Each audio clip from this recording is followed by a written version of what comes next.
you have to think the path to the playoffs obviously gets easier here. Hayward's out a minimum 4 weeks.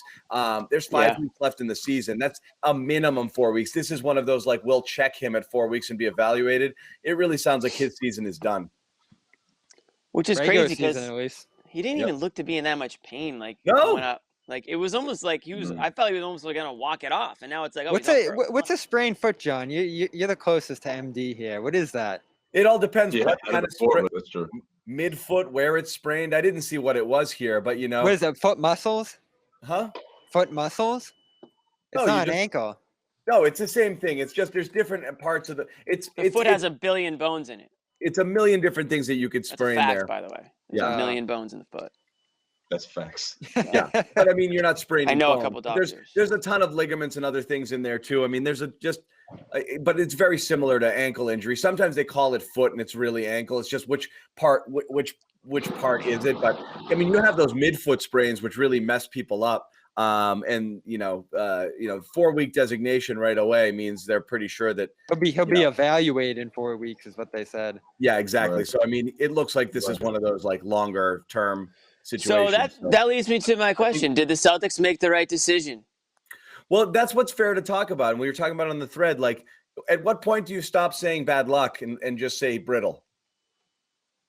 Yeah, no, I mean, it's a fair question, and it drives a couple of my friends wild because I like to play devil's advocate, and they were huge. Like, you have to re-sign Hayward, and honestly, it was a runaway. Like, it was a runaway that the Celtics made the wrong decision, right, leading up to like 2 days ago. But now it's like, okay, well, the reason why Celtics fans are going crazy and why Celtics fans weren't even really that upset was because, majority of Hayward's career was spent either injured or coming back from an injury or not fully there, but, working through it.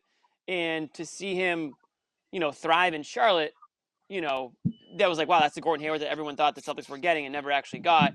And then he goes down with the foot injury and like, okay, well, that's the Gordon Hayward that Celtics fans know, because is it bad luck, or is it, like John said, is it that he's kind of brittle, or that, doesn't take much for something to, go wrong in his body? It didn't, again, I mean, it's a lower body fluky kind of, ankle/foot. He stepped on a foot, you said, right? He stepped on Miles Turner's foot. Of all people. Which is hilarious. Again, this is... Really slipped that in there today, too. You see that? This is almost all bad luck for him. It's just like uncanny luck. Is it? I mean, could you say the same for Langford with everything he's gone through? Mean, like I said, so to me, things like Romeo, wrists and pinkies and whatever it was, those are flukier than rolling ankles and soft tissue injuries and things like that. That's usually something that is recurring. When people have those, you see them have them a lot of times. Like Gordon sprained that foot now twice. I mean, obviously that freakish break a few years ago is a different situation, but now that's twice on that ankle. Broken hand. And you know what? I mean, look, I mean, they weaken, like once you sprain that stuff, we've all played some level of basketball. You sprain your ankle once, twice, 3 times. It's just never is right. It just keeps getting worse and worse. So I don't know. I mean, I don't know with Gordon at this point. I mean, I feel like little things like what did he break a hand running into a screen? Like some of that stuff's finger. a little fluky, but I mean, it's basketball. You're going to roll these things. You're going to roll ankles all the time, out of the court there. He should be heavily taping his ankles, and he should be wearing high tops. High tops to the knees. Double lace. He should look like Cornette out there, but like times 2 with like with the support. I mean, the thing about Hayward though, if the Celtics sign him and this happens, Celtics fans would they'd be livid. They would be livid. Well, that's the thing. It makes you feel better. Can I point look at the stat line? Yeah. Can I point one thing out, by the way? As we talk, just when we're talking about Gordon Hayward, it's really interesting. I know he started off the season kind of, on fire, and he had, a couple of big point, games, and it was like, okay, he's unlocked his inner self. I mean, at the end of the day, if you go through the stats, he's averaging 34 minutes a game versus 33.5 with Boston. Okay. He's getting 15 shots up a game versus 13.5 with Boston. His field goal percentage is slightly down. His 3-point percentage is slightly up. His usage is roughly the same.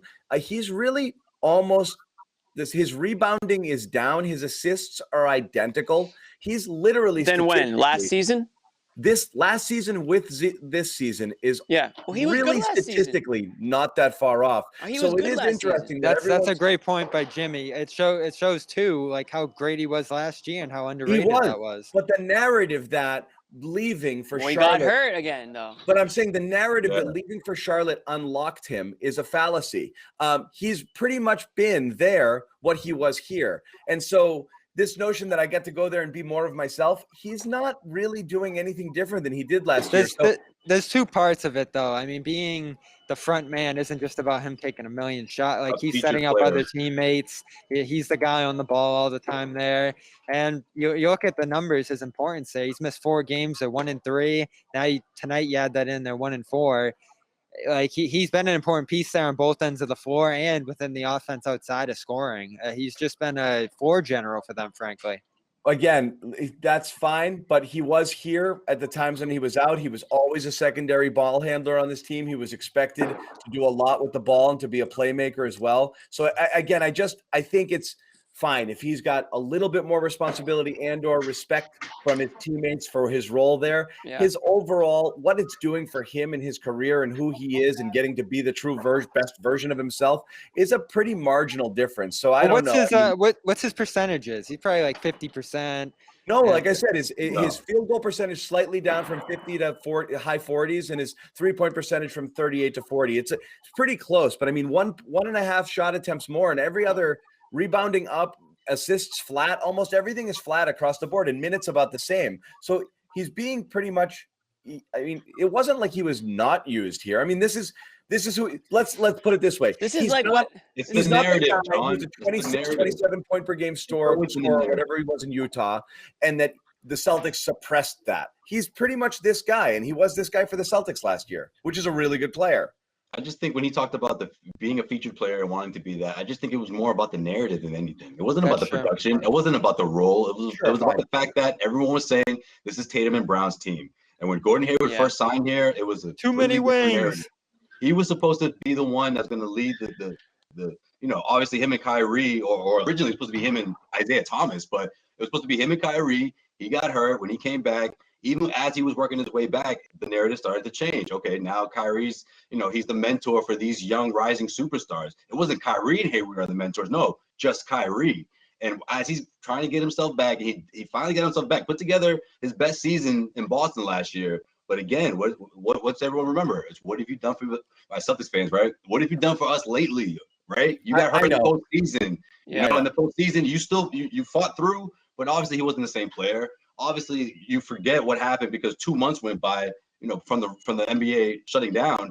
So it was a lot going on. But again, at the end of the day, I just think it's the narrative. He doesn't like being that guy. He doesn't want to be known as the guy who's a size to the two rising superstars. And let's be real, it was about that money, 120 million. That was the big one. You get the bag. Yes. Get the bag. If that's the case, everything is garbage in terms of what you say. This whole I went there for blah blah blah. It's nothing. If Boston wasn't prepared to offer the same thing, then it's all nonsense. It's interesting to me that we've accepted that narrative when at the end of the day, he's pretty much the same guy on a worse team. Well, he and Terry share the load. It's not like he's clearly the one. And I got news for you, buddy. LaMelo's the headliner there when he's healthy, so you're already not the number one guy. You're about to cede control of the team to a kid, to even younger than the ones who you didn't want to bring him to before. Isn't that to something? A ball, brother. Yeah. To a ball, nonetheless. So good luck with that. Contract, and he's like, "Hey, respect on paper, I'll take it." I'll tell you though, it can be a breath of fresh air though to not only leave the Boston market, which was probably tough on him, but also to just kind of be on this young team without a lot of expectation, building something, playing a fun style. Like things got a little rigid starting last year here in Boston with the way they were playing offense. So there was probably a million different reasons that went into this, but at the end of the day, that money was the big one. And then everything else was secondary for that. Like they offered the most money by far, and that's what he took. So that's what it came down to. They offered him the most money. They offered him a much bigger role than the Celtics could have offered him. Whether or not they're using him similarly or not, I guarantee you that was a huge part of it, was the role. And Michael Jordan selling you on your role in the organization is probably something that's pretty difficult to turn down. And again, and the cheese shops. Charlotte's got so much cheese. Absolutely. And then he got some of that cheddar. That's all he needed. I think a fresh start was probably something that Hayward really was looking for.